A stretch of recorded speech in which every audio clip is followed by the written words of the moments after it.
So now one thing that I heard you mention about like when you hit the ramp, how Mhm. high is that ramp? How high do you go up into the air on those ramps? The ramp itself is about 8 feet tall, Mm-hmm.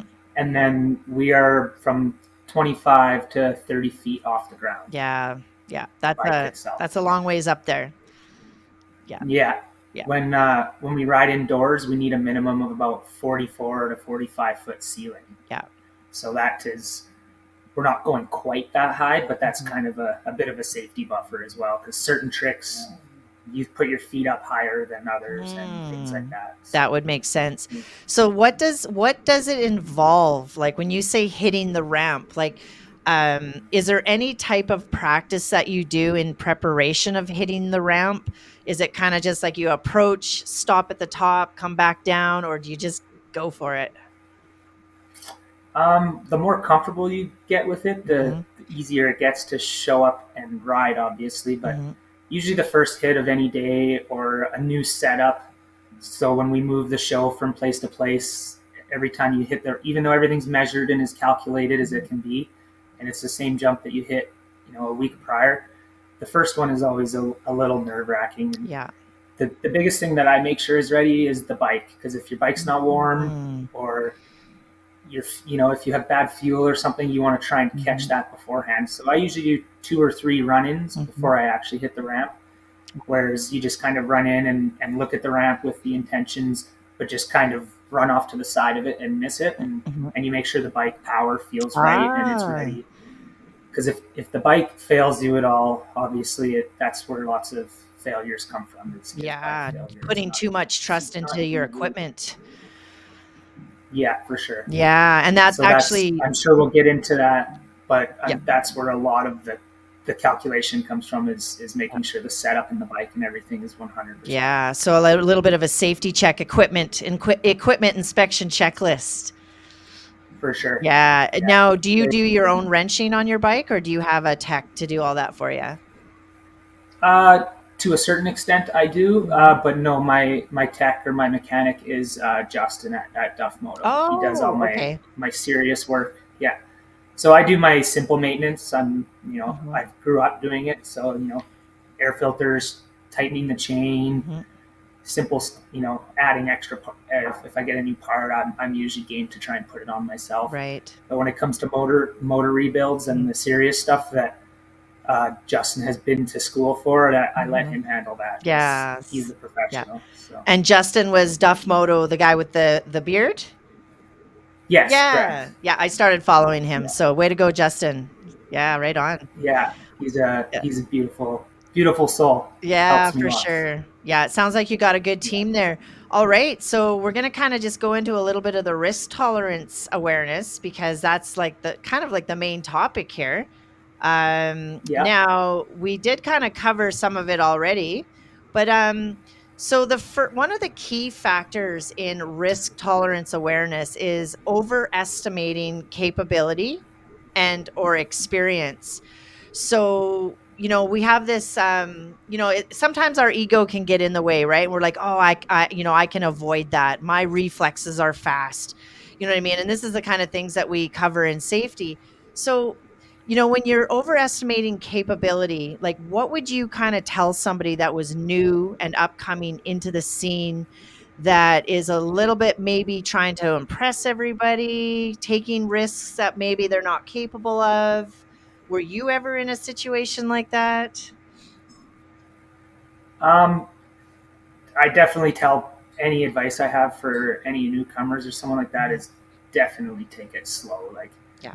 I never, I like to push my comfort zone, but I don't like to push it to the point of a failure, right? Because Mhm. that'll only set you back. So I have definitely seen those people out there too, where you Mhm. can tell they're riding beyond their capability, and Mm. nobody wants to see anyone get hurt. So it's usually those people, you know, you have to kind of earn the respect of guys in the industry to Mhm. be invited and be invited back as well. So Mm. if you show up your first time and you look, every jump looks a little different, and your bike is up high or down low, and Mhm. you're just not consistent in any way, it's not likely you're really going to even be invited back to ride, because Ah. nobody wants, no, like we've all been through it where we pick our friends up and put them in a truck and take them to a hospital. So Oh, yeah. it's not a usually not a fun day. So Mhm. even if the person isn't your friend, they're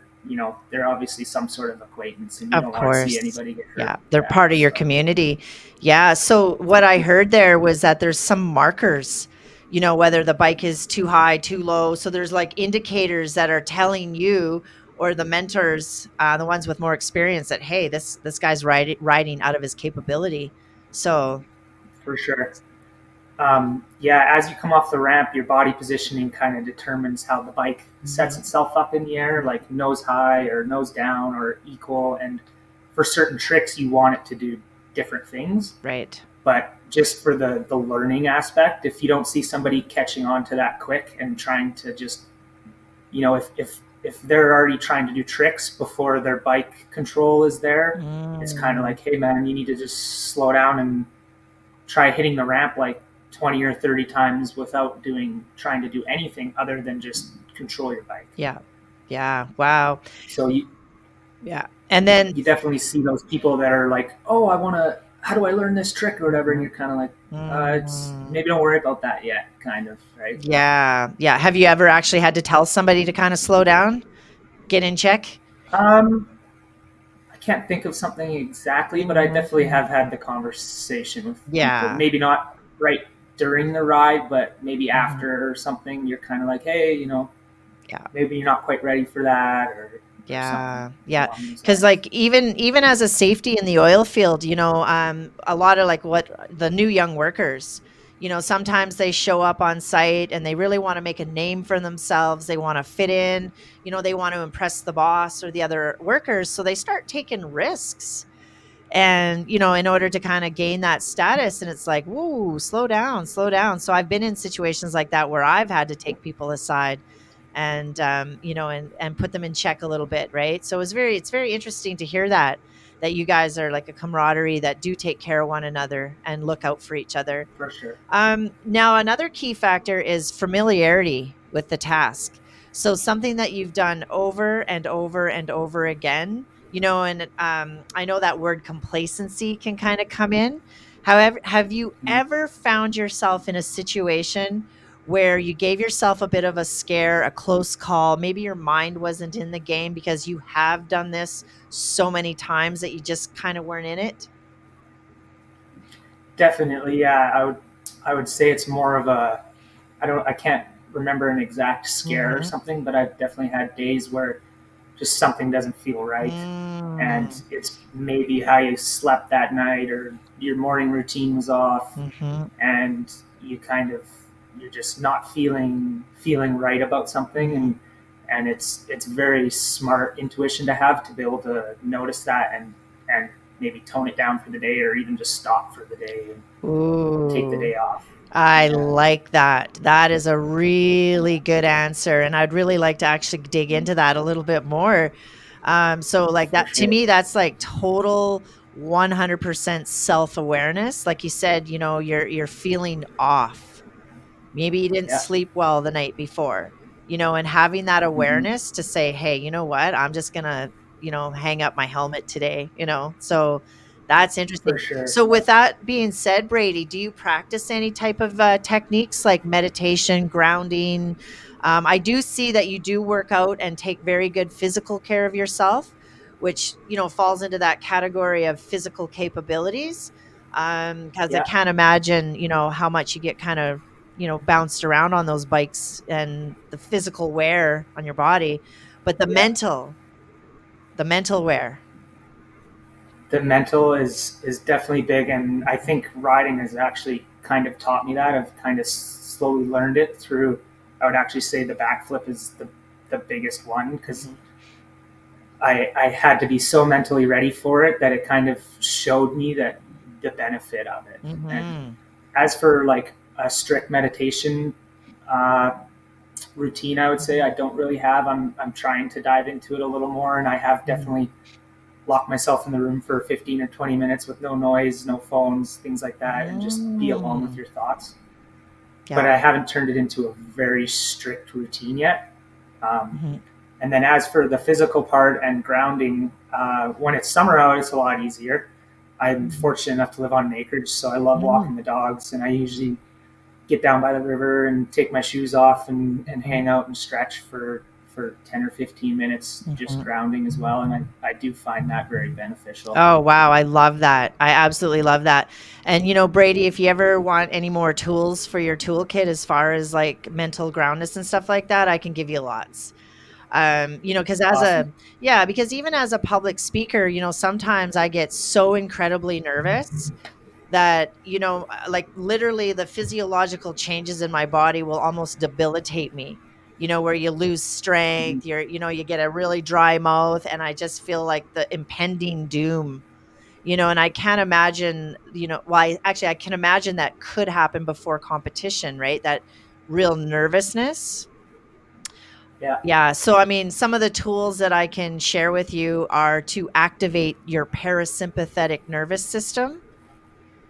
Because when we are Okay. in sympathetic nervous system, which is our fight, flight, or freeze, sometimes this Mhm. shuts down the prefrontal cortex. So that's all of our logic, our reasoning, decision making, and emotional regulation.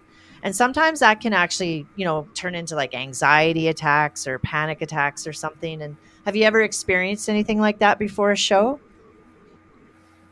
Not really. No, Mhm. I'm kind of fortunate. I definitely get excited. Mhm. I'm kind of fortunate enough. I think growing up racing kind of helped that Oh, too, it would. because Yes. I always had my friends like Justin. He was like, before, an hour before the race or something, he'd be like, "Oh, I get so nervous, and I'm so nervous." And for me, it's more the anticipation. I just want it to start already, and Yeah. kind of get into it. Because once I'm on the bike, I don't feel nervous really. And Yeah. the shows was definitely a riding freestyle shows has definitely been a maybe a new step to that, but I still wouldn't really call it a nervousness. I'm more excited to just get out there and do it. Mm. It's funny because any of my public speaking mentors or coaches basically have said the exact same thing. Change the wording. It's excitement. It's not nervousness. It's Mm-hmm. excitement. It's the same physiological reactions in the body. We actually don't know the difference, but to change the Yeah. wording sometimes can help. So that's really good. That's good self awareness.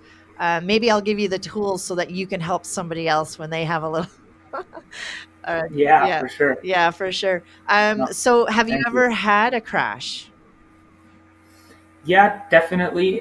Thankfully, not really in the freestyle world. Mhm, Since I've been pushing that in the past 3 years, I've done a pretty good job of keeping it upright. I've definitely had a couple close calls, but mhm, nothing too scary. But in 2015, surprisingly, actually, I went 21 years without breaking a bone, which was pretty impressive just for the riding and the racing I did, because most guys I knew had broken something, either whether it's a wrist or right. a hand or something simple.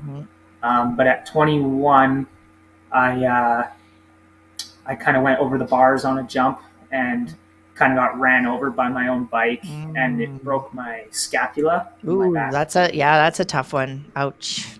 which was a really good one. Yeah, the doctors they kept me in the hospital for a couple of days because they said about 90% of the time, if you break that bone, you have some sort of other underlying injury, whether it's Mhm. internal bleeding or something, because it's Mm. such a hard bone to break. Yeah. But thankfully, that was somehow all I broke, Mhm, and my dad and my good friend were there and seen it happen. mhm. And the way it happened, they were very nervous because I pretty much landed and like head first and got ran over by my bike. So Mm. at the time, they were they were pretty happy that I didn't have a broken neck. To be honest, they Yeah, said it for looked sure. pretty scary. Yeah. So And then go ahead. after Mhm, that, in 2019, uh, I I was doing a wall ride at like a free ride park, a friend of mine. mhm. So it was freestyle, but it wasn't like doing the big jump and learning a trick. It's kind of more of a technical trick. And I kind of bounced off of the wall funny and then stuck my leg out, and I broke my tibia and fibia in my left leg in Mm. 2019. Dang, those are serious. Those are serious Yeah, strikes. Yeah. They definitely were. Yeah, Mhm. And then what not what not happened light. what happened to the confidence level after that? Did it put a bit of a scare in you, or were you, like, just ready to get back on again? No, I'd say I was pretty much ready to get back after it. I mean, I you could argue a bit for sure because I still haven't gone back and done that wall ride that I broke my leg on. Mhm. But it's also just not a big feature or goal of mine to do it. It's kind of like unnecessary risk almost. It's like Ooh. it's fun, it's cool, but it's not really necessary for me to do in a day to really have my fun, right? It was kind of more of just a feature that was fun, but now I kind of think twice about it. Yeah, It that's kind of interesting. haunts me. Mhm.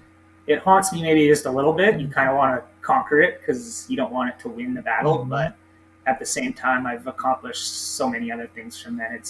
It's kind of a small feature to worry about. Wow. With that kind of statement, Brady, I feel like you could write a chapter in this risk tolerance awareness manual that I'm serious because, one of the key factors in risk tolerance awareness is also the cost of an undesirable outcome. And what I just heard there is like, it's not something I don't need to conquer that. So I'm just going to, not take that risk. There's other things that I'm pursuing. So that's really good self Yeah, awareness. Yeah.